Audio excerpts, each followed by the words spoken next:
హరి ఓం. హరి ఓం. నమస్కారం స్వామీజీ. జై శ్రీరామ్. ఈ మాయా అని అంటారు కదా స్వామీజీ, మాయ గురించి కొద్దిగా వివరంగా నాకు తెలపండి. మాయ మాయ అంటే మీరు మాయ అంటే ఏమిటని అడిగారు చూడండి, దాన్నే మాయ అంటారు. ఎందుకంటే యా అంటే ఏదైతే, మా అంటే లేదో, మాయని తిరిగేసి చూడండి, యా మా అంటే యా అంటే ఏదైతే, మా అంటే లేదో, సా అదే మాయ అన్నారు మహాత్ములు. ఏదైతే లేని దాన్ని నువ్వు ఉన్నదంటున్నావో దానిని మాయ. అందుకే ఆదిశంకరాచార్య ఏమన్నారంటే, అఘటిత ఘటన పటీయసి మాయ. అఘటిత ఘటన అంటే ఏదైతే ఇది సాధ్యం కాదు, ఇది జరగడానికి సాధ్యం కాదండి, దాన్నే సాధ్యంగా చూపెట్టేదాన్ని ఏమంటారు? మాయ. అందువలన ఈ మాయ అంటే ఏంటంటే వాస్తవానికి అజ్ఞానము. అజ్ఞానం అనేది మన వ్యక్తిగతంగా ఉంటే దాన్ని అజ్ఞానం అంటారు.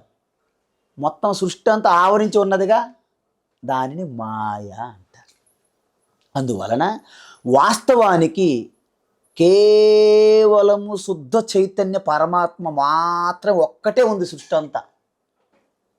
సృష్టి లేదు. మరి సృష్టి లేకపోతే అంత కనిపిస్తుంది కదా, మరి అదే మాయ. అంటే శుద్ధ చైతన్యములో ఎటువంటి వికారాలు లేవు. ఆ శుద్ధ చైతన్యములో చిన్న కదలిక, డిస్టర్బెన్స్ మొదలైందట ఆరంభములో, అనాది కాలములో. దాని నుండి అత్యంత సూక్ష్మతత్వంతో కూడిన 3 గుణములు ప్రకటమయ్యాయి. సత్వగుణము, రజోగుణము, తమోగుణము. ఆ 3 గుణములు ఎప్పుడైతే ప్రకటమయ్యాయో వాటిలో కలుగుతున్నటువంటి డ్రామా ఈ సృష్టిగా ప్రకటమయ్యింది. అందువలన శుద్ధ చైతన్యంలో ఎటువంటి మార్పు లేదు. కానీ దానిని అంటిపెట్టుకుని ఆసరాగా ఉన్నటువంటి మాయ ఈశ్వరుని ఆసరాగా పెట్టుకుంది. దాని నుండి 3 గుణముల నుండి మరిన్ని బహువిధములుగా ప్రకటమవుతూ వచ్చింది సృష్టిగా. అప్పుడు అన్నిటికి కూడా వెలుగును అందిస్తున్నాడు. ఎలాగైతే సూర్యుని యొక్క వెలుతురులో సకల సృష్టి వ్యవహారం ఎలాగ జరుగుతున్నదో, ఆ 3 గుణముల ద్వారా అలాగ ఇంతింత వరుడు ఇంత అంటారు కదా, అలాగ సృష్టి వస్తే సృష్టి అంతటినీ కూడా అనుగ్రహిస్తున్నటువంటి ఆ శుద్ధ చైతన్య పరమాత్మ ఎప్పుడూ అలాగే ఉంటుంది, దాంట్లో మార్పులు లేవు. కానీ దానిని ఆసరాగా తీసుకున్నటువంటి ఆ 3 గుణముల నుండి సృష్టి ప్రకటమైనది. ఆకాశం, వాయువు, అగ్ని, జలము, పృథివీ, ఓషధులు, వనస్పతులు, దాని నుండి ఆహారం నుండి జీవ, అలాగ ప్రకటమైతే వచ్చాయి. కాబట్టి వీళ్ళంతా కూడా ఈ మాయా త్రిగుణములైనటువంటి 3 గుణముల యొక్క వికారాలలో, ఆ సినిమాలో, ఆ డ్రామాలో ఉన్నాం కాబట్టి దాన్ని దాటి ఉన్నటువంటి సత్యాన్ని చూడలేకపోతున్నారు. అందువలన మేము కూడా ఈ మాయయే సత్యము అనే, ఈ 3 గుణముల స్వభావమే సత్యము, దాని నుంచి వచ్చినటువంటి నామరూపాత్మని జగత్తుయే సత్యము అనే భ్రమలో ఉండి సత్యాన్ని విస్మరించడమే మాయలో వీడు ఉన్నారు అంటారు. అందువలన మాయ అంటే అనేక అర్థాలు ఉన్నాయి. ఏమిటి? మనము చేసుకున్న కర్మ ఫలం ఏదైతే ఉందో, ఏం ఫలం? కర్మఫలము. కర్మ ఎలా చేస్తారు మీరు? అజ్ఞాన మూల కారణం. అంటే నేను పరమాత్మ స్వరూపాన్ని కాదు అనే ఒక అజ్ఞానం మొదట ఉంటే, నేను గొప్పవాడిని కావాలి అని కోరిక పుట్టింది. తీర్చుకోవాలంటే కర్మ చేయాలి, కర్మ చేయాలంటే సంస్కారం వస్తుంది, సంస్కారం వల్ల యాడ్ అవుతుంది సూక్ష్మంగా, మళ్ళీ కోరిక, మళ్ళీ కర్మ, మళ్ళీ కర్మఫలము, మళ్ళీ పుడతాం, మళ్ళీ కోరిక, మళ్ళీ కర్మ, మళ్ళీ పుడతాం. అంటే ఇదంతా ఒక సైకిల్. దీనిని రంగులు రాటం అంటారు కదండి, జియంట్ వీల్ అని సర్కస్లు పెడతారు, అలాగ తిరుగుతూ ఉన్నామన్నమాట. అందువలన ఈ మాయ అనేది వాస్తవానికి పట్టుకుంటే లేదు, దొరికేది కాదు. ఎలాగా? మనకు స్వప్నం వస్తుంది. స్వప్నం అనేది ఎవరు సృష్టిస్తున్నారు? పక్కింటోడా మీరా? మీ కళ, మీ స్వప్నం మీ వల్లనే వస్తుంది. ఎలా వస్తుంది? అంతకు ముందు మీరు చూస్తున్నటువంటి అనేక రూపాలు, రుచులు, శబ్దాలు, అనేక అనుభవాల నుండి సూక్ష్మంగా సంస్కారంగా మీలో దాగి ఉన్న సంస్కారము జాలీ గుడ్ టైం అని నిద్రలో బయటికి వెళ్ళేది లేదు కదా, మనస్సు ఆ మెటీరియల్ తీసుకొని ఇలా ప్రొజెక్ట్ చేస్తుంది. అప్పుడు స్వప్నం వచ్చింది కదా, ఆ స్వప్నములో మీరు నేను ఒక వ్యక్తిని అని ఆపాదించుకుంటాం. నేనే అన్నీ చేసేస్తున్నాను భ్రమలో ఉంటారు. స్వప్నంలో దుఃఖం అనుభవిస్తావు, సుఖం అనుభవిస్తావు, పబ్బు క్లబ్బు అన్నీ ఆడుతుంటావు స్వప్నంలో. ఒక్కొక్కసారి పులి మీకు ఎంటాడుతుంది, దేవుడా రామ కృష్ణ అని పరుగులు తీస్తుంటావు స్వప్నంలో. ఉలికి కూడా పడుతుంటారు, చెమటలు పట్టేస్తే భయాందోళనకు గురి అవుతావు. కానీ స్వప్నం నుంచి బయటకు వచ్చిన తర్వాత ఏమైంది? అదే మాయ. మాయ ఎలాగుంటుంది చూసారా? అందువలన మాయ అంటే ఏంటంటే మీరు ఒక భ్రమలో ఉండి సత్యాన్ని మరిచిపోవడమే మాయ. దీన్ని బట్టి మీకు ఏమర్థమైంది? మీరు ఏ స్థితిలోనైనా ఏ అనుభవంలో అయినా సత్యాన్ని గుర్తించలేని స్థితిని మాయ. అర్థమైందండి? అందువలన ఈశ్వరుడు ఈ సమష్టి వ్యక్తికి ఉన్నటువంటి ఒక అజ్ఞానం, అవిద్య అంటారు. సమష్టి జీవుల యొక్క ఆ టోటల్ అజ్ఞానాన్ని మాయ. ఎందుకు? అవ్యక్త రూపంగా ఉంటుంది. టోటల్ అవ్యక్త రూపం అనేటువంటి ఆ అజ్ఞానాన్ని మాయ అంటారని చెప్పాను కదా. అంటే 3 గుణములు అవ్యక్తంగా ఉంటాయి. దానిని ఒక శరీరంగా ధరించి వచ్చిన వారిని అవతారమూర్తి ఈశ్వర అంటాం. అందువలన మనము కూడా శరీరాన్ని పొందుతున్నాం, ఈశ్వర కూడా శరీరాన్ని పొందుతున్నారు. కానీ మన యొక్క శరీరం అనేది ఫస్ట్ శుద్ధ చైతన్యము, తర్వాత మాయ 3 గుణములతోని, 3 గుణముల నుండి పంచభూతాత్మక మన శరీరం వచ్చింది. ఈశ్వరుడు ఎలా వస్తుంది? శుద్ధ చైతన్యము మాయనే శరీరంగా తీసుకుని వస్తున్నాడు ఈశ్వర. అందువలన మనకి ఈశ్వరుకి ఒక మెట్టు తేడా ఉంటుంది. మనము పరిమితమైనటువంటి ఈ అజ్ఞానాన్ని మనం శరీరంగా పొందుతుంటే అనంతంగా సమష్టింగా ఉన్నటువంటి ఆ మాయని శరీరంగా ఉపాధిగా పొందుతున్నది ఈశ్వర. అందుకే మాయా మానుష వేషధారి అంటారు ఈశ్వరుడు. జీవికి మాయా మానుష వేషధారి కాదు, మనం కర్మ ఫలంగా మనకు శరీరం వస్తుంది. అందుకే మనం పుట్టినప్పుడు సృష్టి అంతా ఏమి సృష్టి జరగదు, మనం చనిపోయిన శరీరం విడిచిపెట్టినప్పుడు ప్రళయం ఏమి జరగదు. ఎందుకు? వ్యష్టి అంటారు దీన్ని. అన్ని వ్యష్టిలు కలిస్తే సమష్టి. సో ఇది మాయ.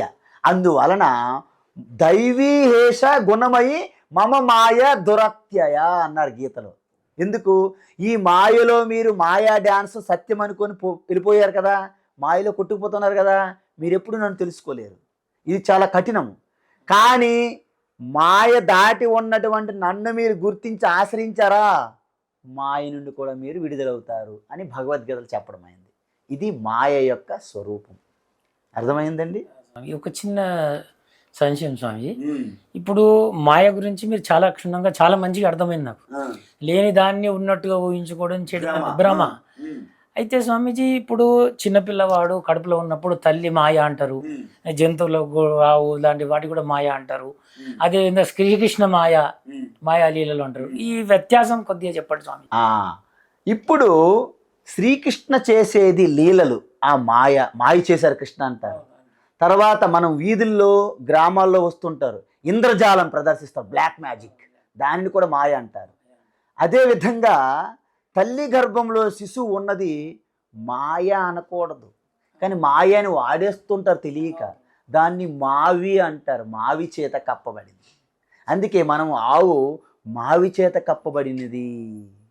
అందుకే భగవద్గీతలో భగవాన్ శ్రీకృష్ణ ఏమన్నారు? ధూమే నావ్రియతే వన్నిహి యథాదర్శో మలేనచ యథోల్బే నావృతో గర్భ తదా తేనేదమావృతం అన్నారు. అంటే ఎలాగైతే ఆ పొగ చేత అగ్ని కప్పబడినదో, పొగ చేత, ఆ మురికి చేత, దుమ్ము ధూళి చేత అద్దం ఎలా కప్పబడినదో, తల్లి గర్భంలో ఉన్నటువంటి శిశువు మావి చేత కప్పబడి ఉన్నది. అంటే ఒక ఎంబ్రెయిన్ అనే ఒక చర్మము లాంటి అత్యంత సున్నితమైనటువంటి ఒక చర్మ పొరతో కప్పబడి ఉంటుందని, రక్షణ కవచంగా. అందువలన దానిని మాయ అనకూడదు, దానిని మావి చేత కప్పబడింది అనాలి. అయితే భగవాన్ శ్రీకృష్ణ చేసే మాయ అనేది మాయ కాదు, అది లీల. ఎందుకంటే ఎప్పుడైతే భగవాను ప్రకటమయ్యింది, ఆ యొక్క సృష్టికి మూల కారణమైనటువంటి మాయ పరమాత్మ రెండు కారణమవుతాయి. ఎలాగా? శుద్ధ చైతన్యంలో ఎటువంటి వికారం లేవన్నాము. మరి సృష్టి జరగాలంటే వికారము జరిగి తీరాలి. మరి ఆ మాయని తన స్వాధీనములో పెట్టుకొని ప్రకృతిం స్వామధిష్ఠాయ సంభవామి మాయ చేత అని అన్నారు. అందువలన ఆ మాయ తన చెప్పు చేతల్లో పెట్టుకొని తనకు కావలసిన విధంగా ఎంటైర్ మొత్తం ప్రకృతిని తనకు కనుసన్నల్లో ఉంచి ఏదైతే వ్యవహారం చేస్తారో ఈశ్వర, దానిని లీల అంటారు, శ్రీకృష్ణ లీలలు. అందువలన అందులో వ్యక్తిగత స్వార్థం లేదు, ఏది చేసినా సృష్టి కోసమే. సృష్టిలో ఉన్న సకల జీవుల యొక్క కర్మఫలాలు అనుభవించడానికి కావలసినటువంటి ఆ బ్యాలెన్స్ కోసము ఆ యొక్క ఈశ్వర చేసే ఆ కర్మనే లీల అంటారు. అందుకే భగవద్గీతలు ఏం చెప్పారు? భూత భావోద్భవకరః విసర్గ కర్మ సంగీతం, దానినే కృష్ణలీల అంటారు. సృష్టి స్థితి లయ అలాంటి కర్మ ఎవరు చేయగలరు? మీరు చేయగలరు, నేను చేయగలనా? ఈశ్వర ద్వారా జరుగుతుంది కాబట్టి దాన్ని ఈశ్వర లీల అన్నారు. అందుకే ఈశ్వర లీల మనలా కర్మ కష్టపడి చేయడం ఉండదు, ఉచ్ఛ్వాస నిశ్వాసల మాదిరిగా జరుగుతుంది అంటారు ఈశ్వర లీల. అయితే ఆ లీల అనేది దాని వలన ఆయన పొందే ప్రయోజనం ఉండదు, చేయకపోవడం వలన కోల్పోయేదేమీ ఉండదు. నమే పార్థాస్తి కర్తవ్యం త్రిషు లోకేషు కించన నానవాప్తమవాప్తవ్యం వర్త ఏవచ కర్మని అన్నారు. అందువలన హే పార్థ, కుంతిపుత్ర, నాకు 3 లోకాల్లో పొందాల్సింది ఏమీ లేదు. నేను చేయడం వల్ల ఏదో పొందుతానని కానీ, నేను చేయకపోవడం వల్ల ఏదైనా కోల్పోతానని కానీ ఏమీ లేదు. కానీ నేను కర్మ చేస్తూనే ఉన్నాను. అదే ఏంటి? లీల. ఎందుకు? మొత్తం సృష్టి అంతా, ప్రపంచమంతా, సమాజం అంతా కన్ఫ్యూజ్ అయిపోతాను నేను చేయకపోతే. చూసారా, కృష్ణ ఏమీ చేయట్లేదు, మనం ఎందుకు చెయ్యాలి, చూసారా అని శ్రేష్ఠ పురుషులను ఫాలో అవుతారు. కాబట్టి ఏది ఆచరితే శ్రేష్ఠ పురుషులు ఏదైతే ఆచరిస్తారో మిగతా వాళ్ళంతా అదే ఫాలో అవుతారు, ఆచరిస్తారు. అందువలన ఈ సమాజం కోసం ఒక దిశ నిర్దేశించడానికి, ఒక స్ఫూర్తి ప్రదాతగా, ఒక మార్గదర్శనం కోసం నేను చేస్తున్నాను. అందువలన నాకు కర్మ ఫలము అని కానీ, నా కర్మలు తరగాలని కానీ ఏమీ లేదు, నేను కేవలము లీల. అందువలన కృష్ణ పరమాత్మ చేసేది యావత్ ప్రకృతి అంతా తన స్వాధీనములో పెట్టుకొని ప్రకృతి ద్వారా చేయిస్తున్నటువంటి కృష్ణ పరమాత్మని దివ్యలీల, దాన్ని మాయ అంటారు, కృష్ణ మాయ. అయితే బయట మన వాళ్ళు చేస్తున్నారుగా జంతర్ మంతర్లో, ఇంద్రజాలం, ఇవన్నీ కూడా కేవలం భ్రమ. అంటే మిమ్మల్ని మీ మానసిక బలహీనతను వాడుకొని మిమ్మల్ని ఒక హిప్నోటైజేషన్లోకి తీసుకెళ్ళి ఒక లేనిది ఉన్నట్లుగా అలాగ ప్రదర్శించి ఆ కొంత సమయం వరకు తాత్కాలికంగా వాళ్ళు చేయగలుగుతారు. దాన్ని ఇంద్రజాలం మాయ అంటారు. అందువలన ఈయన సృష్టించినటువంటి పండ్లు కానీ డబ్బు కానీ ఆయన వాడుకోవడానికి పనికిరావు. అదే ఈశ్వర చేసిన మాయ వ్యావహారికంగా ఉంటాయి కూడా. యావత్తు భూమి, జలము, అగ్ని, వాయువు, ఆకాశం కూడా ఈశ్వరుని మాయలో భాగమే. ఇది మనం అందరం ఉంటుందో లేదా స్థాయిగా వ్యావహారికంగా ఉంటుంది. ఇది కూడా అల్టిమేట్ సత్యము కాదు. అందుకే మన స్వప్నంలో వెళ్ళేటప్పుడు ఈ ప్రపంచం ఉందా? లేదు. గాఢ నిద్రలో ఇది ఉందా? లేదు. మళ్ళీ లేచినప్పుడు ఉంటుంది. అంటే ఒక కాలములో ఉంటూ మరో కాలంలో లేనిదాన్నే మిథ్య అంటారు. అందుకే జగత్ ఏంటి? మిథ్య. జగత్తు లేదని కాదు, ఉంది, కానీ అన్ని కాలాల్లో లేదు, అల్టిమేట్ సంపూర్ణ సత్యం కాదు. కాబట్టి దీన్ని మిథ్య అన్నారు. మిథ్య అంటే ఏంటి? పూర్తి సత్యము కాదు, అలాగని ఏమీ లేనిది కాదు, ఉంటుంది, శాశ్వతం కాదు, దాన్ని మిథ్య. ఆ మిథ్యనే మన వాళ్ళు మాయ అని కూడా వాడుతారు. జగమే మాయ బ్రతికే మాయ అని అక్కడ మాయ, మిథ్యా జగత్తుకి మాయ అని వాడారు. కానీ శంకరాచార్య ఏం చెప్పారు? బ్రహ్మ సత్యం జగన్ మిథ్యా జీవో బ్రహ్మైవ నాపరః. ఈ జగత్ అనేది ఒక నామరూపాలుగా, ఒక తాత్కాలికంగా కొంత సమయం ఉంటుంది. సృష్టి అప్పుడు ఉంటుంది, సృష్టి అప్పుడు వస్తుంది, స్థితి అప్పుడు ఉంటుంది, ప్రళయంలో కలిసిపోతుంది. మన జాగ్రత్త అవస్థలు ఉన్నాము, స్వప్నంలో మనం ఒక ప్రపంచాన్ని సృష్టించాము, లేచినప్పుడు అది పోయింది. గాఢ నిద్రలో ఎలాగైతే అన్నీ లేకుండా ఉంటామో ప్రళయం కూడా, సమష్టి ప్రళయం అలాగే ఉంటుంది. గాఢ నిద్ర ఒక వ్యక్తి యొక్క ప్రళయం, అది ప్రతిరోజు జరిగేదాన్ని లయం అంటారు.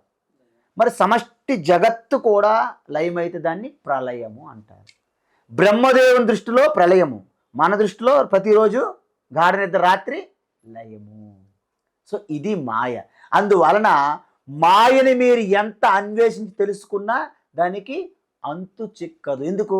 దానికి ఆది లేదు, అంతము లేదు. అది ఒక అజ్ఞాన భ్రమ నుండి వచ్చింది. దానికి ఎప్పుడు పోతుందా మాయ కూడా మీరు బయటపడతారు? ఆత్మజ్ఞానం ద్వారా బయటపడాలి. అందుకే కృష్ణ పరమాత్మ నిత్య నిరంతరం ఆత్మస్వరూపంతోనే అవతారం తీర్చుకున్నారు.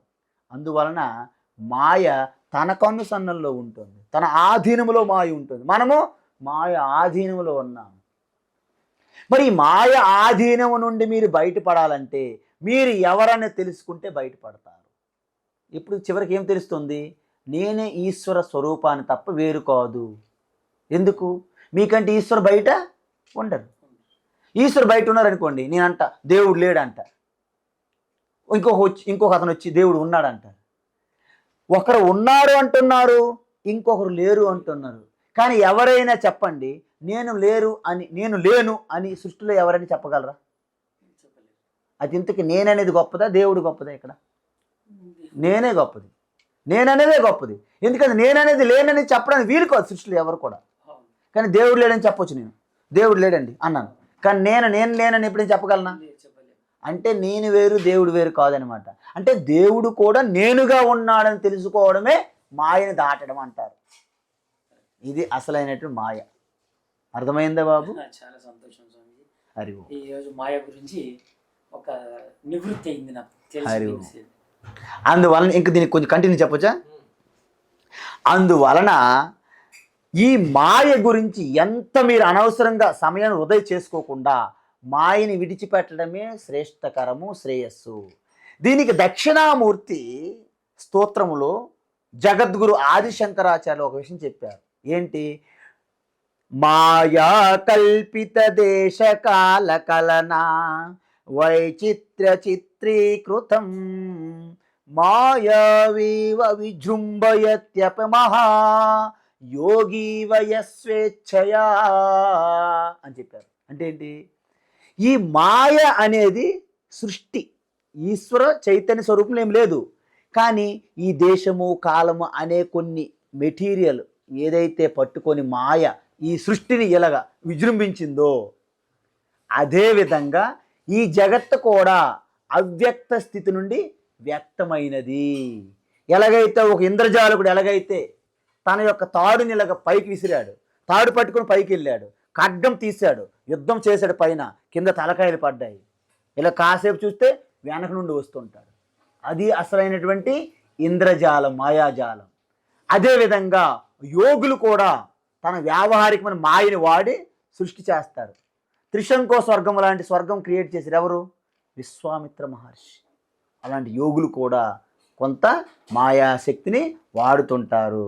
అందుకే ఇదంతా కూడా ఒక కల్పన.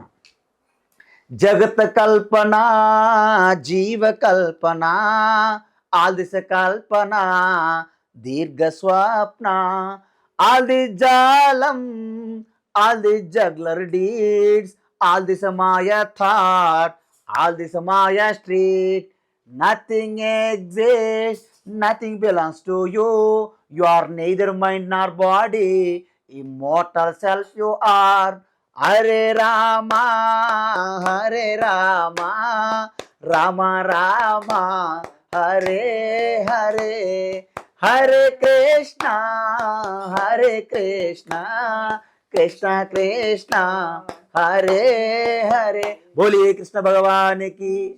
అందువలన ఆ కృష్ణ భగవానునికి కేవలము ఒక రూపంగా కాకుండా అనంత స్వరూపంగా సర్వవ్యాపి చైతన్య ఆత్మ స్వరూపంగా ఉన్న ఆ కృష్ణుని మనం చరణ వేడితే మాయని దాటుతారు. ఈ విధంగా మాయను దాటడానికి ఇదే ఏకైక మార్గము, ఇదే పరిష్కారము, ఇదే సొల్యూషన్. అంతకు మించి వేరే మార్గాలు లేవని వేదములు చెప్పి ఏంటి, నాణ్య పంత అయనాయ విద్యతే అని. అందువలన జ్ఞానాదేవత కైవల్యం అంటే కేవలం జ్ఞానం, ఆత్మస్వరూప జ్ఞానం వలన మాత్రమే మోక్షము, వేరే మార్గం లేదని చెప్పేశారు. అందువలన అనేక మంది గురువులు అనేక మార్గాలు ఉన్నాయి అని చెప్తుంటారు. అవి ఎంతవరకు? ఒక దేవాలయానికి వెళ్ళడానికి 4 మార్గాలు ఉంటాయి, ఒప్పుకుంటాను. కానీ గర్భగృహంలోకి వెళ్ళడానికి ఎన్ని మార్గాలు ఉంటాయి చెప్పండి మీరు? అందువలన ఈ యొక్క వేదాంతము, భగవద్గీత తత్వము చెప్పే ఆ కేంద్రానికి వెళ్ళడానికి 4 మార్గాలు ఉంటాయి. కానీ తెలుసుకోనికి ఎన్ని మార్గాలు ఉన్నాయి? ఒక్కటే. అందువలన జ్ఞానము ఏదైతే ఇప్పుడైతే తెలుసుకున్నారో, మీకు అనాదిగా కొన్ని లక్షల జన్మల నుంచి తీసుకొచ్చినటువంటి అజ్ఞానం కూడా ఒక్కసారి పటాపంచులై నాశనం అయిపోయి జ్ఞానాగ్ని దగ్ధ కర్మానం భస్మసాత్ కురుతే తథా, యాసస్ భస్మం అయిపోతుంది. మీ కర్మలు, మీ అజ్ఞానము, మీ పాపాలు. మీరు ఆత్మస్వరూప స్థితిలో ఉంటూ చిదానంద రూప శివోహం శివోహం. మీరు మాయ గురించి చెప్పారు స్వామీజీ, దాన్ని భ్రమ అని కూడా అనుకుంటున్నాము. మరి భ్రమ మాయ అన్నప్పుడు మరి ఎందుకు మనము కర్మలు ఆచరిస్తున్నాం అనేది కొద్ది అంత సంశయంలో ఉన్నాను.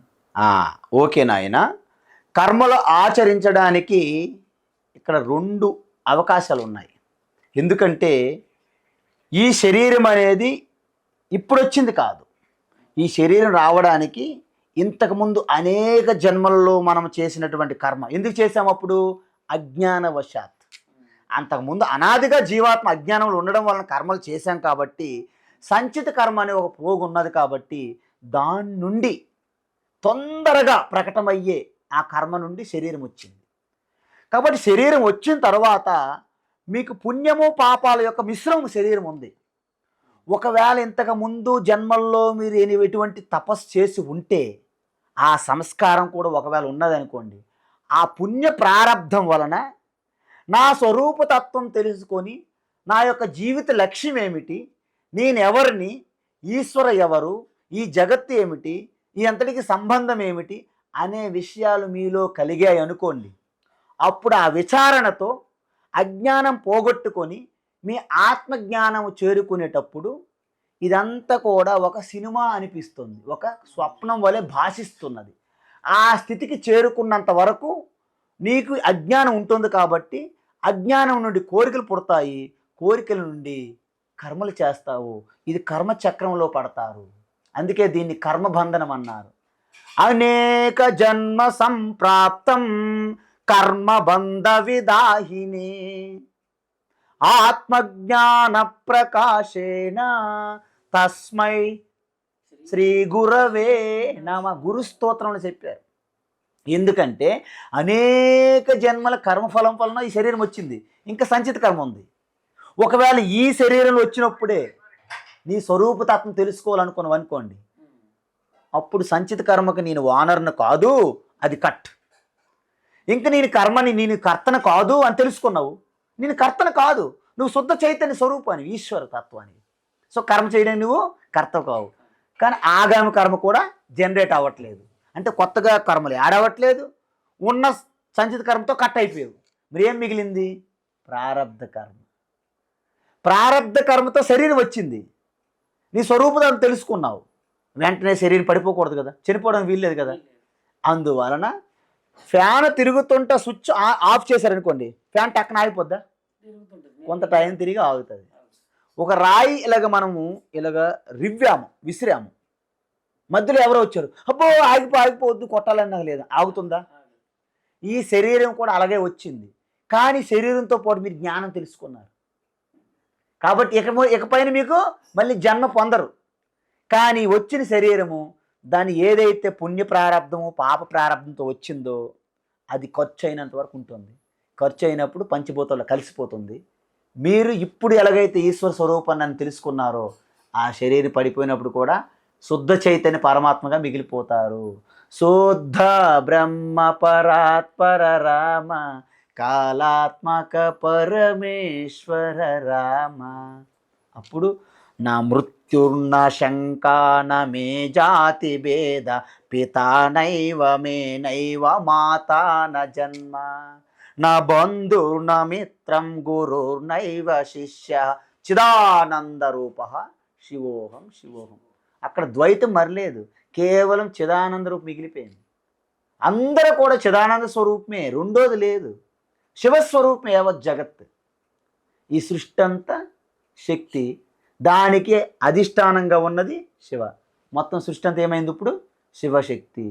అందుకే మన ప్రధానమంత్రి మొన్న చంద్రయాన్ 3కి ఏం పేరు పెట్టారు? పాయింట్కి శివశక్తి అని పేరు పెట్టారు. అందువలన ఇప్పుడు మనము ఇదంతా తెలుసుకున్నాము. మాయ అనేది సమష్టి అజ్ఞానము, ఆ 3 గుణములు. ఈ డ్యాన్స్ చేస్తుంది గుణ గుణేషు వర్తంతే ఇది మత్వాన సజ్జితే. జ్ఞాని ఏంటి? ఈ గుణాలు బయట ఉన్న గుణాలతో రుద్దుకొని పూసుకొని తిరుగుతున్నాయి. నువ్వు వాటికి సంబంధం లేదని సాక్షిగా ఉండమని చెప్తున్నాయి. నువ్వు ఉండలేకపోతున్నావు, అందుకు కర్మలు చేస్తున్నావు. ఉన్నప్పుడు కోరికలు లేవు, కర్మలు లేవు, అంతే. ఖేల్ ఖతం, దుకాన్ బంద్, shutter close, go to house, అయిపోయింది. హరి ఓం.